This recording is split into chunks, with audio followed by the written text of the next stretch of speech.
Greetings, programs. This is Wretch. Welcome back to Lamplight City. And in the last episode, we cleared the second case, guys. Miles decided to celebrate by going back to the Angel, the bar that he and Bill used to frequent, and had, let's just say, a few too many, and had a pretty nightmarish dream in the process. But we've woken up at home. Let's see if Adelaide is here, and maybe we may have some consequences for a hard night out. Let's see. So, you're up at last. Oh dear. Is something the matter, Addie? Oh, I see. You don't remember last night, do you? I guess I shouldn't be surprised.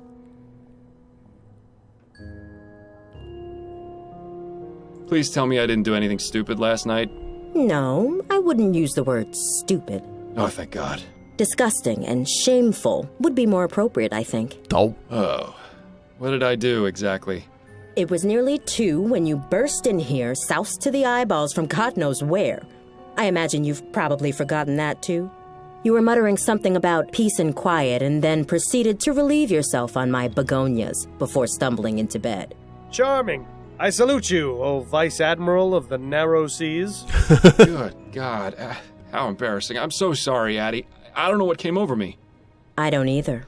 I've never seen you in such a state, and I pray that I never will again. Oh. I just bit off more than I could chew last night. I promise you, it won't happen again. What possessed you to go out and get so drunk anyway? I decided to stop taking the soporific. It was interfering with my ability to focus on cases. I thought perhaps having a drink or two would help me sleep, and I got a bit carried away. I see. Well, I'm at least glad you've stopped taking that terrible medicine. But trading it for alcohol? This had better really be a one-time occurrence. Anyway, you got another message from Upton. It's there on the table, if you're feeling fit for the world now. Ooh, we're in trouble.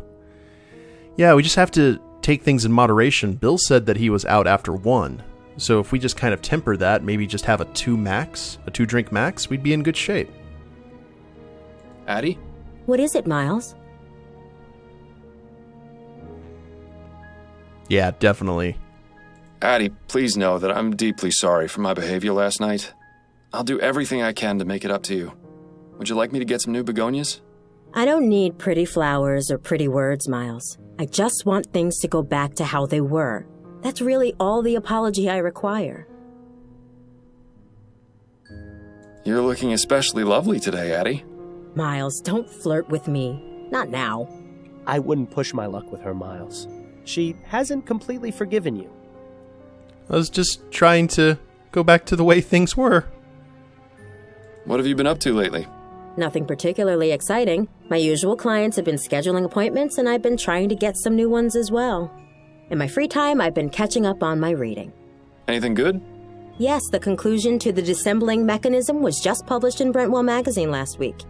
What's that? James Penstroke's latest serial. I wanted to read it to you, but you haven't been around much lately. Perhaps I'll take a look now that I can actually concentrate again.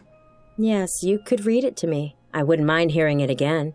It would certainly be a nicer way to spend your time than going out drinking.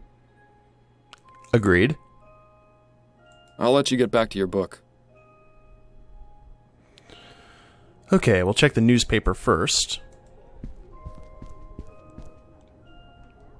Harris baby found. Suspect in custody. Huzzah! Oh, whoops. Charles Harris, infant son of Malcolm and Miriam Harris, was kidnapped days ago from his crib at the Harris family manor. Police investigators determined that Linda Walker, a friend of the baby's nanny, was the kidnapper. Walker was arrested in Pierre, Lorraine after fleeing New Britannia with the child. Charles is second in line to inherit the Harris Construction Company, a large contractor in New Britannia currently building the HMS Lenore, the airship intended to replace the fallen Ligeia. Chief of Police Reginald Snelling issued the following statement. My detectives should be commended for the outstanding work they did in finding baby Charles and bringing him home safely. Let this be a lesson to all criminals that the New Britannia police always get their suspect. Gascon Grand Dame found burned to death. Desiree Lathan, age 63, was found burned to death in her home yesterday morning. Police were called to the scene by a neighbor who smelled smoke, only to find the grisly scene. Miss Lathan in her bed, body burnt to ashes.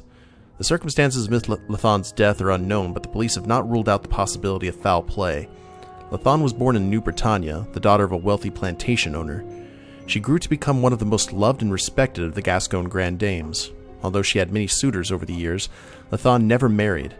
An avid reader, writer, and poet, Miss Lathon had several articles published in local newspapers and magazines. Residents of Gascon said that they would miss seeing her in her brightly colored hats and dresses as she walked by.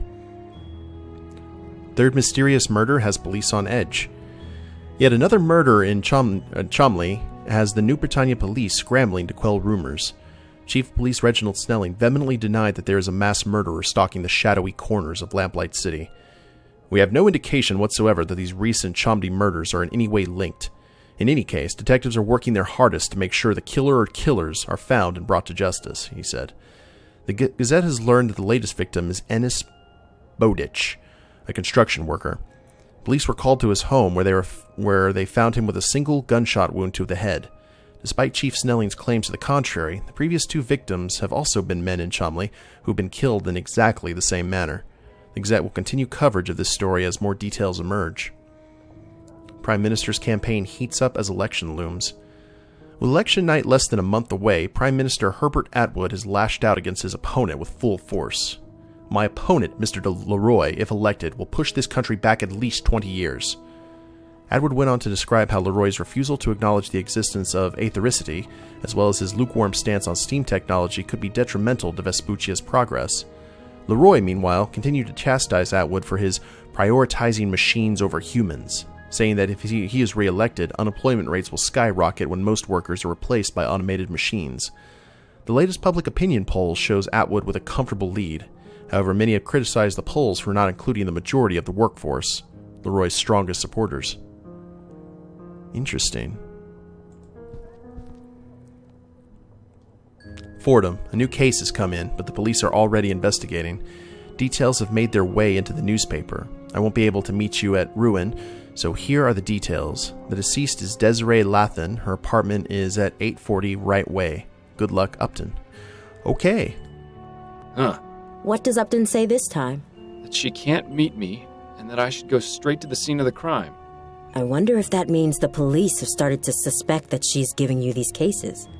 She also says news of this case has been made public, and the police are already investigating. That explains the article in the newspaper. Which one? The one about Desiree Lathan, the woman who was found burnt to death. Ugh, that sounds absolutely dreadful. Where's the crime scene? 840 Right Way. It's not too far from here, thankfully. You're sure you're feeling up to this today? I'll be fine. The mental exercise will get me back to normal in no time. Help cure a hangover. Well, this is shaping up to be quite the investigation. I should probably get a move on before the police ruin the crime scene any more than they already have. Good luck, Miles. And stay away from the bars, would you? Objective added. Stay away from the bars. Is that what it was? Oh, no.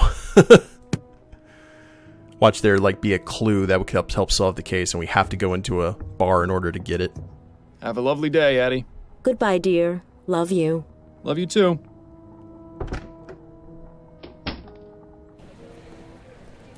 Oh, wow. That's foreboding. 840 Right Way. The pile of ashes is the symbol. Looks as though we've arrived fashionably late. Excuse me, sir, but this is an active crime scene. We can't allow members of the public. Oh, this isn't just any member of the public, Kane. This is Miles Fordham. He used to be one of us until he killed his partner. Wonderful. Officer Parsons is on the scene. It's a shock the apartment isn't in a shambles. Good day to you too, officers. Fordham? What are you doing here? Oh, crap. Ah, Captain Snelling. What a pleasure. That's Chief Snelling now, Fordham. I don't expect you follow the workings of the department much these days, but I'd appreciate the proper address. So nice to see that power hasn't gone to his head. My apologies, Chief Snelling. You haven't answered my question. What in blazes are you doing here?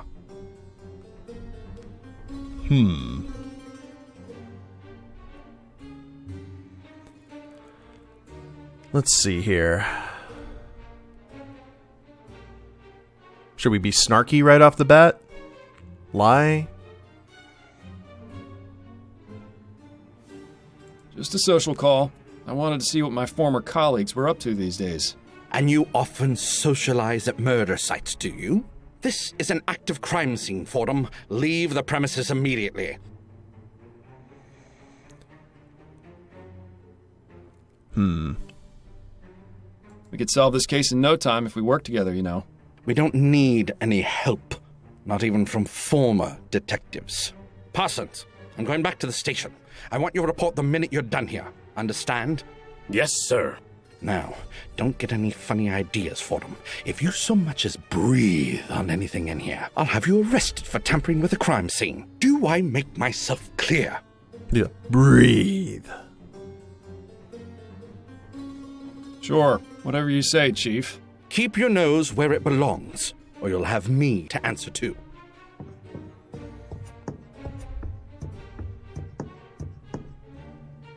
I suppose it's reassuring that even in this crazy, ever-changing world, you can always count on Snelling to be a complete ass. You heard the chief. No snooping around. The sooner you get out of here, the better for all of us. Okay. We got a book, a letter, but I bet we can't really look at anything until we get these officers out of the way. So let's have a chat with Officer Parsons and his impressive mutton chops. Excuse me, Officer Parsons. Clear off, Fordham. The chief doesn't want you here, and neither do I. You aren't on the force anymore, so you've got to respect the rules, just like every other citizen. He'd be respecting my fist if I were alive, believe me. I'm not trying to cause any trouble. I just want to ask a few questions. Well, if it will get you to leave faster. This guy should have been played by Clancy Brown. What can you tell me about Desiree Lathan? Nothing. Because you don't know? No, because I'm not going to betray Chief Snelling's orders and divulge that information to the public. Come on, Parsons, you know me. What harm would it do to tell me just a little bit? Do I have to state the obvious? If it were up to me, you'd be in jail for murdering an officer. I wouldn't make such claims without knowing the facts, Parsons. It could get you in serious trouble.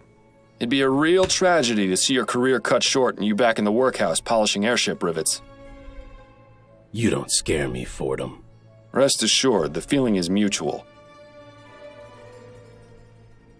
Have you made much progress on this investigation? Did you not hear me the first time, Fordham? Drop it before I have to arrest you for interfering with a police investigation. Uh-huh. You're looking well these days, Parsons. What's your secret? Secret? I don't know. Maybe something about getting a good night's sleep without blood on my hands? Does wonders. Ouch. How long has Officer Kane been on the force? I'm not one to gossip, Fordham. That's only the second most hypocritical thing I've heard today.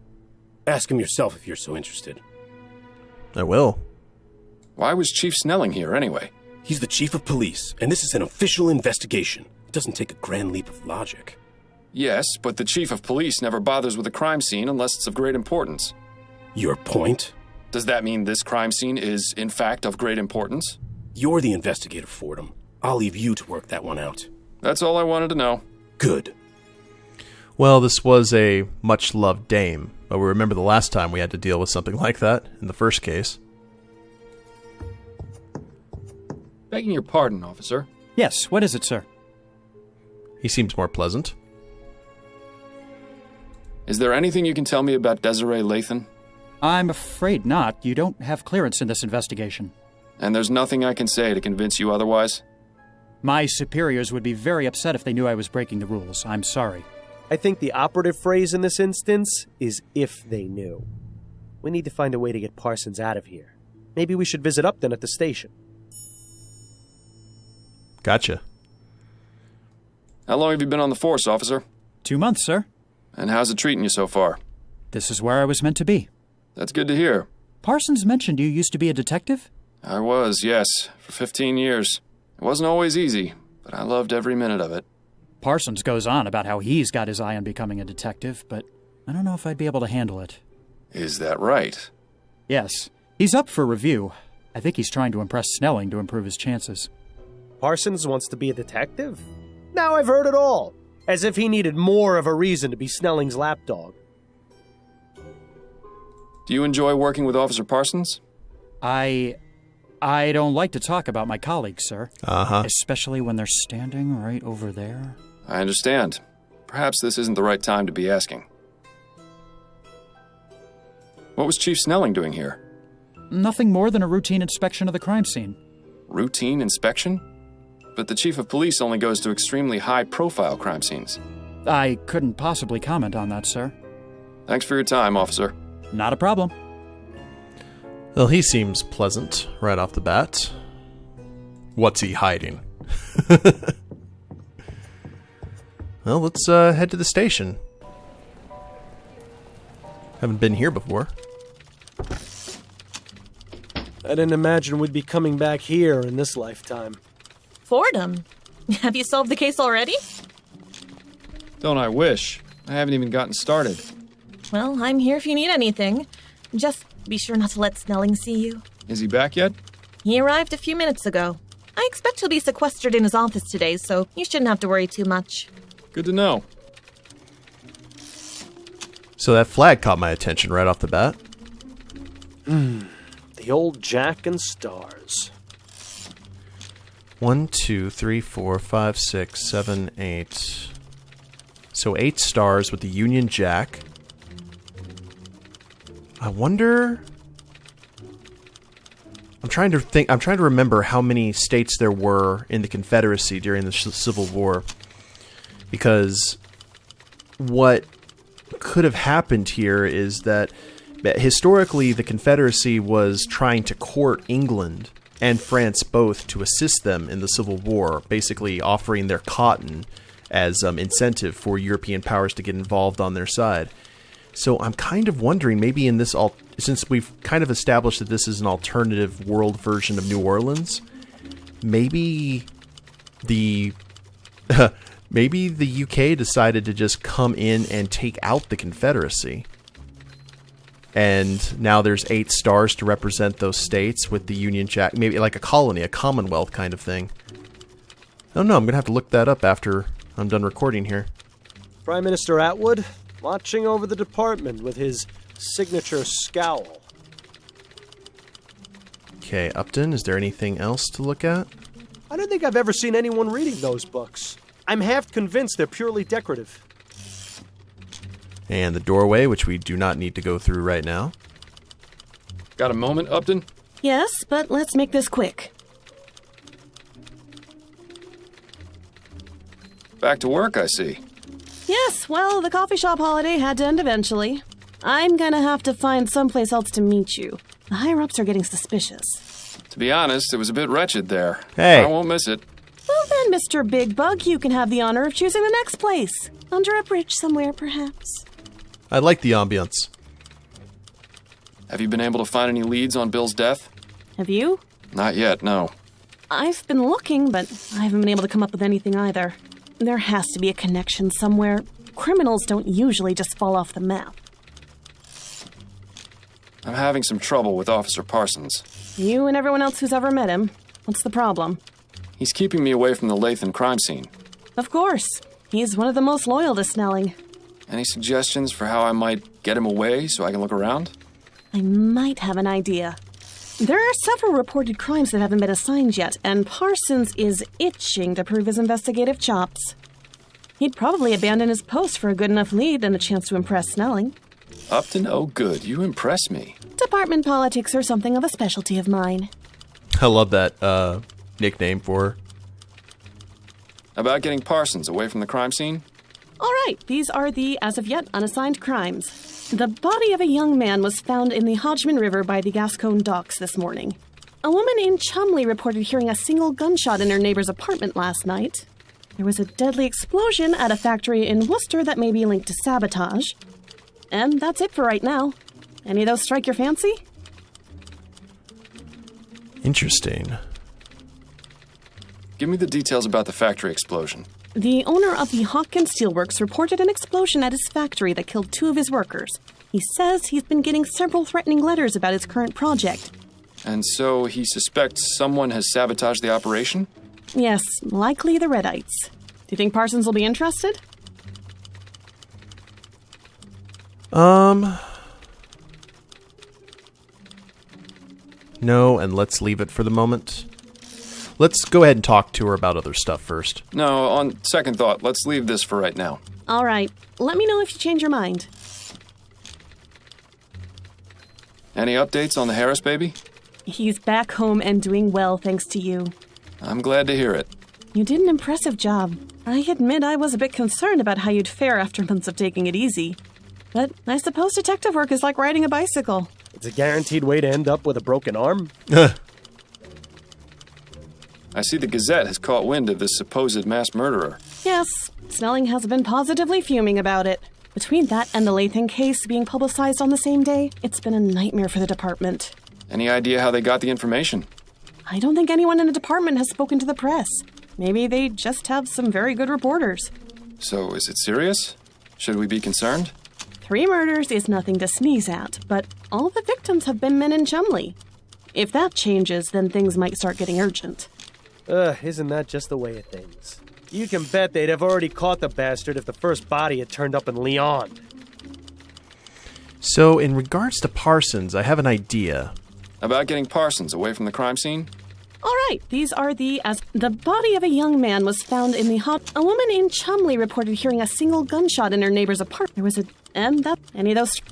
Let's hear about the reported gunshot, because it's in Chumley. Maybe it's another victim from the serial killer. Let's hear about the gunshot. Ethel Williamson reported hearing a sound she described as a single gunshot coming from her neighbor's apartment last night. She said she had been hearing arguments over the past several weeks, and there may have been domestic violence involved. When she knocked on the door, she got no answer, but she said she noticed the distinct smell of flowers. Intriguing. Do you think Parsons will be interested? I think we should go with that one because Snelling is concerned about the serial killer. That might be connected somehow, or at least it might be alluring. No, All right. Let's ask about the body at the docks, though, as well. Tell me more about the body found at the docks. An unidentified man in his 20s was found in the river near the docks. The dock worker who reported it said that the body was bloated and decomposing. He must have been in the river several days. Dr. Edwards performed a post-mortem and determined the cause of death to be a blow to the head. I see.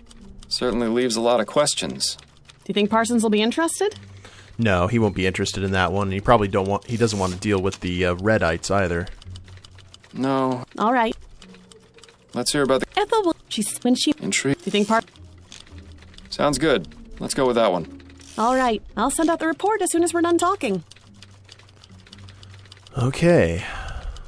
Is there anything in the... Well, there's probably no need to review the case right now. Have a moment to go over my current case? I'm afraid you're on your own this time, Fordham. The walls have ears around here. If they find out I'm helping you, it won't end well for either of us. Understood. I'll still be here when you've solved it, though. That's it for now. Better get back to it, then. I take it we don't go this way? Miles, are you crazy? If you go wandering around the department for no good reason, Snelling will have you thrown in the jail. That's kind of a loaded question there, Bill, asking Miles if he's crazy.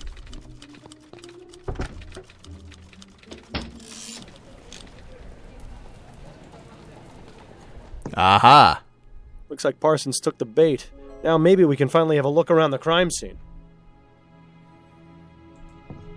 An invitation to the Gascon Grand Dame's Ball. It seems it was held 2 nights ago at the Gascon Supper Club. Okay, looks like we're heading to the supper club. You have to hand it to her. Miss Lathan certainly had a unique taste in fashion. I bet you could see her coming a mile away. So she was a peacock. Definitely too young to be Miss Lathan. Perhaps a relative? No title. I doubt it's a diary. People rarely leave those things laying out in the open. No title. Oh. Judging by these books, Miss Lathan was quite the fan of poetry. Let's just hope her taste was better than Madame Dupre's. Right. Okay, officer. Begging your pardon, officer. Yes, what is it, sir? Time for some gossip. Is there anything you can tell me about Desiree Lathan? I couldn't really say. Come now, I'm trying to help this investigation. Any small detail would be useful. Well, I haven't really looked over the crime scene too much. It's rather gruesome, you see. Is the body still here? Yes, what's left of it at any rate. Miss Lathan was only identified by the tattoo on her foot. I see. Has there been much progress here? Snelling and Parsons examined the scene, that's all I know. Do you think I might have a look, now that the initial investigation's been conducted? I'm afraid that's out of the question, sir. I have my orders.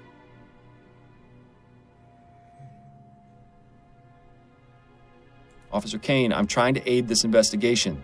There may have been something overlooked by the others. If Parsons were to catch you, my career would be over. Trust me, he won't be back for some time. I swear on my honor as a former member of the New Britannia Police. Fingers All crossed. right. I suppose you can go in for a moment, but please be quick about it. Thank you, Officer Kane. I promise this will stay between us. I just love rookie officers. They're so gullible. I once got one to shine my shoes for a week after convincing him it was department policy. Good times. Paying dues. Do you enjoy working with Officer Parsons? If I'm being honest, he can be a bit much sometimes. Trust me, you're not the only one who feels that way. I didn't have much interaction with him when I was a detective, but the few times I did weren't very pleasant. I could tell he doesn't seem to care much for you. Although I don't think he cares much for anyone except the chief, and that's only because he's the one who gives out the promotions. Bam. What was Chief Snelling doing here? He was inspecting the crime scene. Yes, but why was he involved? Is there something special about it that would require the chief of police to look into it? Well, someone thought it might be related to the big case we're not supposed to talk about. You mean the mass murderer? Yes, sir. I could see why the chief is upset that the news has gotten out. And is it related? No, I don't believe so. But the news reports are beginning the public on edge. Of course. The less information there is, the easier it is for rumors to start spreading. Exactly. Chief Snelling has a lot of fires to put out. If that's the case, it's too bad he didn't get to Miss Lathan in time. Thanks, Bill. Thanks for your time, officer. Not a problem. I was thinking the same thing. Poor choice of words. Okay. Yowza. That's certainly a pungent aroma. I can see why the officer stuck to the living room. Surprisingly modest quarters for a grande dame. You'd never guess she could buy out the likes of you and me 1,000 times over. All right, let's speed through here. Can't check the book. Doesn't look as though this fireplace has been used in a long time. I suppose we can rule it out as the source. As much as I like this painting, this isn't the time for art appreciation. It looks as though Miss Lathan was in the middle of writing something. It's an article for Brentwell magazine. Igniting the fires within. A bit on the nose, wouldn't you say? Classic Brentwell. They have a reputation for making their writers go to extremes for their articles, all for the sake of entertainment. Perhaps we should pay their offices a visit, see exactly what it was Miss Lathan was doing for them. We are all familiar with the idea of an inner fire, a term usually applied to our sense of passion or determination. But what if that inner fire was of a more physical nature? That is to say, if each of us had the capability to light a real fire within our bodies, do we have to go back to the Spectre Society and get that book on spontaneous combustion? Some crumpled up letters. They look to be of the romantic variety. They're from the same person, one Peter Andrews. It's always sad to see a case of unrequited love. I'm thinking we should find out who this Peter Andrews is. Good idea. Now, are you finally willing to admit that looking through rubbish does yield results sometimes? Fine, you win. But I don't think I envy your prize. Dearest Desiree, I offer you my heart, though I am sadly unable to offer you my hand. Oh, that circumstances were different. Why must life and love both be so cruel? I must continue to love and admire you from afar. I can only hope these feelings are mutual. Love, Peter. This was on July 15th and then September 27th. My dearest Desiree, once again I must declare my love for you. Though you have not yet responded to any of my letters, I maintain that you care for me as I do for you. I remain ever faithful. Call upon me and I will rush to your side. We will embrace as Mr. and Mrs. Andrews at long last. Love, Peter. That's a nice portrait of Miss Lathan. Too bad it was damaged by the fire. The area where the artist's signature should be has been singed and is unreadable. Too bad. But the date is still legible. It's from this year. Okay, so it's recent. That's a nice port. But the date...